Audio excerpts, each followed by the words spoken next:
The Oklahoma school superintendent is taking action after a high school teacher prevented a senior in one of the schools in Oklahoma from flying an American flag from his pickup truck last week. Well, brand new guidelines will make schools across Oklahoma ensure flags can be flown and that students recite the Pledge of Allegiance at least once a week. Oklahoma State School Superintendent Ryan Walters joins us now to discuss. Ryan, thanks for being here. We covered this. It was Edmond Public Schools. They're north of Oklahoma City. They say they don't allow any flags, which then by extension meant the kids couldn't bring American flags, so the kids are pushing back. You know, what's your stance on this idea that no flags, only the American flag? How should schools look at it, and what's your stance in Oklahoma? Hey, look, we're not going to tolerate this anti-Americanism. We've seen it being pushed by the Biden administration, by the teachers' unions, by the radical left. We're not tolerating it in our schools. We want patriots. We want our students flying the American flag. Here's the reality.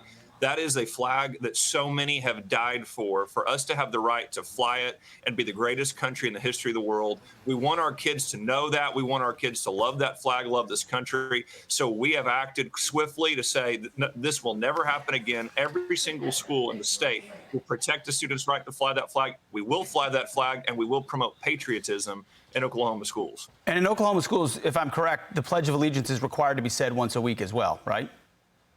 That's right. Look, we need to be saying the pledge. Our kids need to understand and develop that love for country. It starts, we're also redeveloping our social studies standards to get more of an understanding of the American founding. We need more patriotism. We have seen our schools become leftist indoctrination mills, pushing hatred for country. That's not going to happen in Oklahoma. Our kids will understand what made this country the greatest country in the history of the world. We will not allow the teachers' unions to indoctrinate our kids. We won't allow Kamala Harris and Joe Biden to continue to push that narrative into our schools. Our schools will teach Americanism.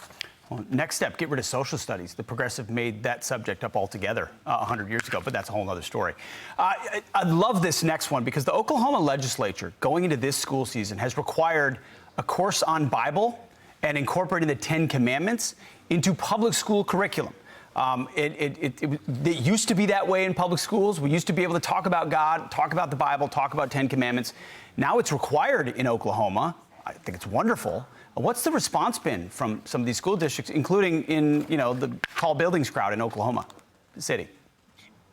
Hey, look, I'm going to tell you one thing. Parents are very excited. Look, we've got districts that are coming on board that understand exactly what we're trying to do here. We're trying to teach real history. The left has weaponized the government against Christianity, against the Bible, saying you can't talk about the Bible when you talk about the Pilgrims. When you talk about that our rights are endowed by us by our Creator, as Thomas Jefferson said, you're supposed to strip those things out of our history. Well, look, the left doesn't have to agree. They can be offended by it, but they cannot rewrite our history. Our kids are going to understand the role the Bible played in American history, its historical context. So the Bible's going to be back in classrooms here in Oklahoma. We will absolutely talk about the impact the Bible had throughout our history.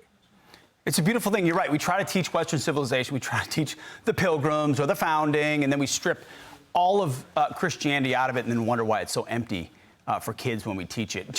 Keep in touch with us about this, how this progresses over the school year, and how you hold districts accountable that try to ignore it. Ryan Walters, thank you so much for your time. Thank you. You got it. I'm Steve Doocy. I'm Brian Kilmeade. And I'm Ainsley Earhart. And click here to subscribe to the Fox News YouTube page to catch our hottest interviews and most compelling analysis.